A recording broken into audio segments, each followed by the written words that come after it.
తెలుగువారి జీవితంలో ఒక్కసారైనా నెరవేరాలి అనుకునే యాత్ర, అదే మన కేదార్నాథ్ యాత్ర.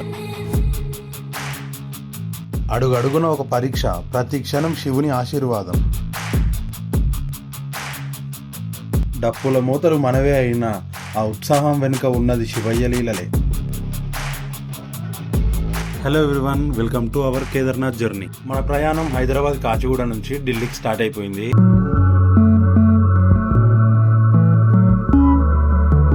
ఢిల్లీలో దిగినాక Delhi to Haridwar, Haridwar to Sonprayag to Gaurikund trek point కి ఎలా వెళ్ళామో ఈ వీడియో చూస్తే ఫుల్ డీటెయిల్స్ మీకు అర్థమవుతాయి.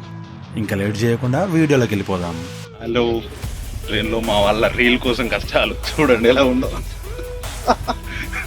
ఒక్కొక్కడు పైకి కూర్చొని ఏమేమో వింత వింత చేష్టలు చేస్తున్నారు ఇక్కడ. ఈ ట్రైన్ జర్నీ అనేది లైఫ్లో గుర్తుండిపోయే బెస్ట్ మెమోరీస్ ఇచ్చిందనమాట. ఏదైతే మనం పోవాల్సిన స్టేషన్ ఇంకా కొద్ది దూరంలో ఉన్నది, మిగతా డీటెయిల్స్ మనం ఢిల్లీ రీచ్ అవ్వగానే మాట్లాడుకుందాం. ఇప్పుడు మనం వెళ్ళబోతున్నాం ఢిల్లీ మెట్రో స్టేషన్కి. ఇది డైరెక్ట్ రైల్వే స్టేషన్ నుంచి కనెక్ట్ అయి ఉన్నది. మనం ఈ వేలో వెళ్తున్నాము. మన ఫ్రెండ్స్ అందరు ఇక్కడే ఉన్నారు. ఇప్పుడే మెట్రోలోకి ఎంట్రీ అయినాము. ఇప్పుడే లగేజ్ చెకింగ్ అయిపోయింది ఇక్కడ అందరికి. సేమ్ హైదరాబాద్ మెట్రో టైప్ ఉంది ఇక్కడ కూడా, ఎంట్రీస్ ఎగ్జిట్. చూద్దాం, ఇప్పుడు టికెట్ తీసుకొని లోపలికి వెళ్దాం. ఇప్పుడు మీరు ఏదైతే మెట్రో స్టేషన్ చూస్తున్నారో, ఈ మెట్రో స్టేషన్ పేరు వచ్చేసి Hazrat Nizamuddin metro station.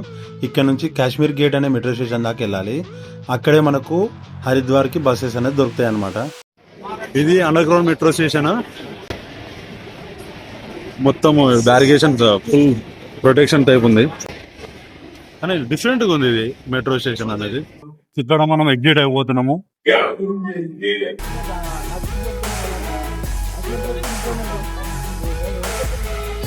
Friends అందరు ఇక్కడే వెయిట్ చేస్తున్నారు. హరిద్వార్కి ఈ బస్ అనే వెబ్సైట్లో మనం బస్ బుక్ చేసుకోవడం జరిగింది.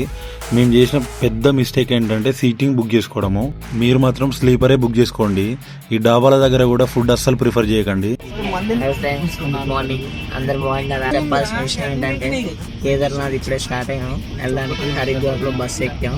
2 గంటలు పట్టింది హరిద్వార్ లో బస్సు ఎక్కడానికి. ఇక కార్లు ఏం దొరికినా ఈ బస్సు ఎక్కాం. ఈ బస్సులో మనకి హరిద్వార్ నుంచి సోన్ప్రయాగ్కి పర్ పర్సన్ 500 రూపీస్ ఛార్జ్ చేశారు. ఇది మనకు మొత్తం 10 గంటల జర్నీ పడుతుంది. ఎందుకంటే మొత్తం అంతా కొండ ప్రాంతాలలోనూ వెళ్తుంది అనమాట బస్సు. దారి మధ్యలో మాకు ల్యాండ్ స్లైడింగ్ అయిందనమాట. దానివల్ల 1 అవర్ అనేది డిలే అయింది. మీకు కూడా ఏంటో ఒకసారి కామెంట్ చేయండి. సోన్ప్రయాగ్ లో మనం ఈ బస్ స్టాప్ లో దిగుతాం అనమాట. ఈ బస్ స్టాప్ లో దిగగానే పక్కనే మనకు డార్మెంటరీ అండ్ రూమ్స్ అనేవి అవైలబుల్ ఉంటాయి. మీ బడ్జెట్ బట్టి డిసైడ్ అవ్వండి. అక్కడ రూమ్స్ అనేవి మీ బార్గెనింగ్ బట్టి డిసైడ్ అవుతాయి. మంచి రూమ్ తీసుకొని అక్కడే ఫ్రెష్ అప్ అయ్యి అక్కడే రెస్ట్ తీసుకోండి. హాయ్ ఫ్రెండ్స్, ఇది మాది డే 3 వచ్చేసి. ఇక్కడ లాకర్ తీసుకున్నాం. 100 రూపీస్ కి లాకర్. ఫ్రెష్ అయ్యాం అక్కడే. మంచిగానే ఉన్నాయి వాష్రూమ్స్ వచ్చేసి. ఇంకా లగేజ్ మొత్తం అక్కడ పెట్టేసి బ్యాక్ ప్యాక్ లో మనకి ఏదైతే కావాలో అవి తీసుకొని ఇక వెళ్ళిపోతున్నాం. ట్రెక్కింగ్ స్టార్ట్ అయింది. ఇప్పుడు టైం వచ్చి 10 అవుతుంది. చూద్దాం మనం ఎంతలో చేరుకుంటాం అనేది. ట్రెక్కింగ్ అనేది నైట్ టైం మాత్రం అస్సలు ప్రిఫర్ చేయకండి. చాలా రిస్క్. మేము చేసిన పెద్ద మిస్టేక్ అదే. మీరు తప్పు చేయకండి. Early morning 5 o'clock to 6 o'clock మధ్యలో స్టార్ట్ అయితే మీరు రీచ్ అవ్వడానికి మినిమం ఈవినింగ్ అవుతుంది అనమాట. ఇప్పుడు మీకు కనిపించే బ్రిడ్జ్ దాటగానే జీప్స్ అనేది ఉంటాయి. గౌరీకుండ్కి వెళ్ళడానికి పర్ పర్సన్ 50 రూపీస్ ఛార్జ్ చేస్తారు. జీప్ ఎక్కినాక ఇదంతా 1 way రూట్ అనమాట. ఇందులో వీడియో తీయడానికి అస్సలు అవ్వలేదు. చాలా ఘాట్ రోడ్, చాలా డేంజర్. ఫ్రెండ్స్ ఫైనల్ గా ట్రైన్ నుంచి బస్సు నుంచి జీపు. ఇప్పుడు కేదార్నాథ్ ట్రెక్కింగ్ స్టార్టింగ్ పాయింట్ కి వచ్చేసాం. మన ట్రెక్కింగ్ స్టార్ట్ అయిపోయింది. చూడాలి ఇక ఎంత టైంలో మనం రీచ్ అవుతాం ఏంటనేది. ఓకేనా? మనకు ఇండియాకున్న బార్డర్ అనేది ఫినిష్ అయిపోయింది అనమాట. ఇక్కడ ఏదైతే మేము ఇంతకుముందు దిగామో అక్కడ అనేది లాస్ట్ పాయింట్ రోడ్కి. ఇక్కడ నుంచి ఒక్క వెహికల్ కూడా ముందుకు వెళ్ళవు. ఇంకా వాటర్ ఫాల్స్ కనబడుతుంది. అద్భుతమైన సీనరీ. ఇలా నడవలేని వాళ్ళ కోసం, ఏజ్డ్ పర్సన్స్ కోసం 4 రకాల సర్వీసెస్ ఉంటాయి. హెలికాప్టర్, గుర్రాలు, పల్లకి, ఇవన్నీ మన వేటి తగ్గట్టు ఛార్జెస్ చేస్తారు.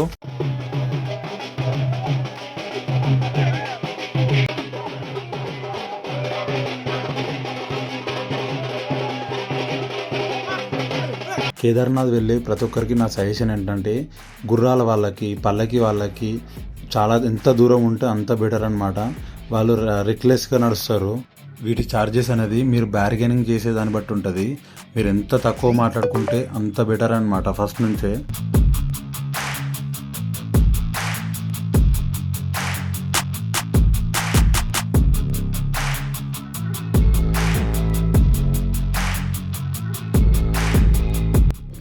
Good morning all. Mid night వచ్చినాం అనమాట పైకి ట్రెక్కింగ్ చేసుకుంటూ. ఇద్దరం అయితే గోడ పైన వచ్చాము, అవ్వలేదు. ఈ ట్రెక్కింగ్ అనేది చాలా క్రిటికల్ ఉంది అనమాట, అందుకే ఇద్దరికైతే అవ్వలేదు కాబట్టి గోడ పైన వచ్చేసినాము. మిగతా వాళ్ళందరూ కష్టపడి నడుచుకుంటూ వచ్చేసినారు. పైన స్నో అయితే బాగుంది.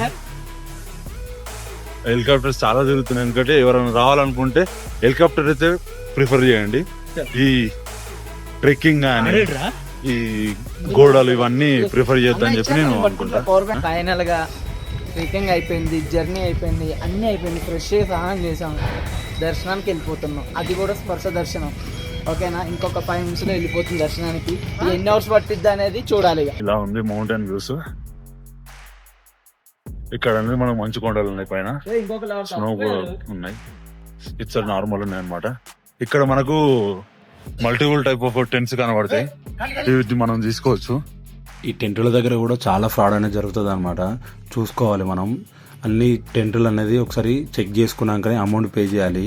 ఒక్కసారి పేమెంట్ అయిపోయిందంటే మళ్ళీ మనకు చాలా కష్టం అవుతుంది. మనకు హెలిప్యాడ్ అనేది 4 లొకేషన్స్ నుంచి వస్తాయి, డిఫరెంట్ కంపెనీస్ అనమాట. ఒకటి వచ్చేసి పటా, సెర్సి అండ్ గుప్తకాశీ. లాస్ట్ వన్ వచ్చేసి డెహ్రాడూన్. ఈ హెలికాప్టర్ సర్వీస్ అనేవి ప్రీ బుకింగ్ మాత్రమే చేసుకోవాలి. ఇక్కడికి వచ్చాక ఎంత రిక్వెస్ట్ చేసినా కూడా అరేంజ్ అనేది చేయరు వీళ్ళు. పాటి లైన్ ఒకటి ఉంది ఇక్కడ. ఆన్లైన్ రిజిస్ట్రేషన్ చేసుకున్న వాళ్ళు ఇక్కడ ఎంట్రీ చేసుకోవాలన్నమాట. అది లైన్ ఇక్కడ తీసుకోబోతున్నారు. ఈ లైన్ అయిపోయినాక ఎంట్రీ అనేది లోపల నుంచి జరుగుతుంది.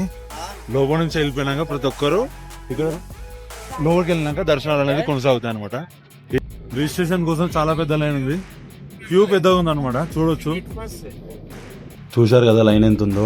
ఇక్కడ ఆఫ్లైన్ చేసుకునే బదులు వచ్చే ముందు ఆన్లైన్లో రిజిస్ట్రేషన్ చేసుకోవడం చాలా బెటరు. ఆన్లైన్లో కూడా చాలా ఫేక్ వెబ్సైట్స్ అనేది ఉన్నవి. ఒరిజినల్ వెబ్సైట్ అనేది నేను డిస్క్రిప్షన్లో ఇస్తాను, ఆ లింక్ క్లిక్ చేసి మీరు రిజిస్ట్రేషన్ అనేది చేసుకోండి. దర్శనం చాలా లేట్ అవుతుంది అనమాట, 7 hours టైం పట్టింది. క్రౌడ్ చాలా ఉంది. అక్కడ పూజారులు వాళ్ళు ఉంటారు, వాళ్ళతో మాట్లాడుకుంటే పర్ పర్సన్ 500 to 1000 తీసుకొని మీకు స్పెషల్ దర్శనం చేపిస్తారు. లేదు అనుకుంటే మార్నింగ్ 4 o'clock వచ్చి లైన్లో ఉంటే అయిపోతుంది. ఇక్కడ వెదర్ అనేది ఎప్పటికప్పుడు చేంజ్ అవుతూనే ఉంటుంది. అప్పుడే ఎండ కొడుతుంది, అప్పుడే వాన పడుతుంది, అప్పుడే చలి బాగా పెడుతుంది.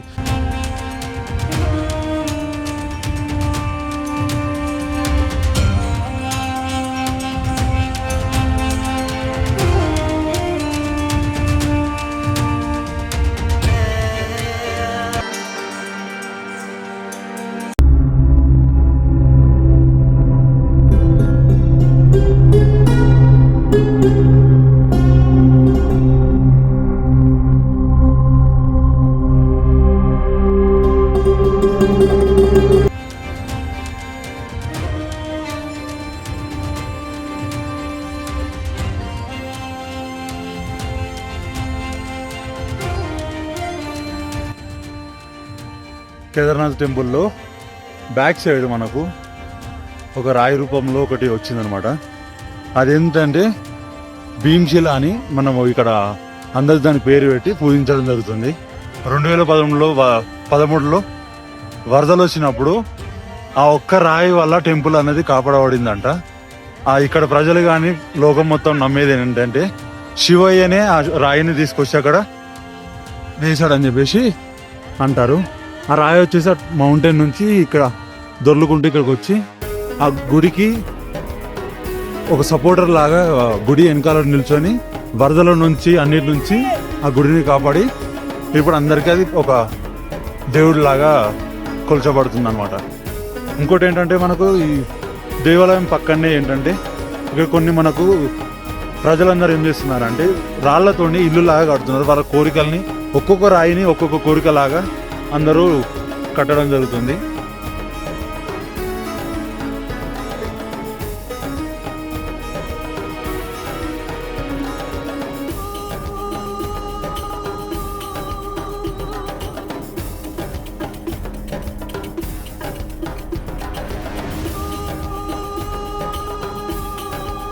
నేను నా కోరికల్ని శివయ్యకి రాళ్ళు పేర్చి ఇల్లు లాగా నిర్మించి శివయ్యకు తెలపడం జరిగింది. నా యొక్క కోరికలు నెరవేరుస్తారని మనస్ఫూర్తిగా నమ్ముతున్నాను నేను.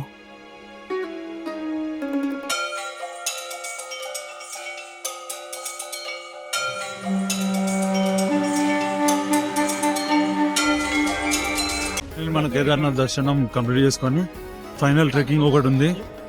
మన వాళ్ళకు ఓపిక లేక ఏమంటున్నారంటే ఫ్లైట్లో వెళ్దామా అని, చాపర్లు ఉంటుంది ఇక్కడ, దాంట్లో వెళ్దామా లేకపోతే ట్రెక్కింగ్ కోసం చూద్దామా అన్నట్టు చూస్తున్నారు. ఒక్కసారి ఇది కన్ఫర్మ్ అయిపోతే ఇంకా కిందికి వెళ్ళిపోవడం, రిషికేష్ వెళ్ళిపోయి అక్కడ నుంచి బద్రీనాథ్ వెళ్ళిపోతాము. బాగా సబ్స్క్రైబ్ చేసుకోవాలి.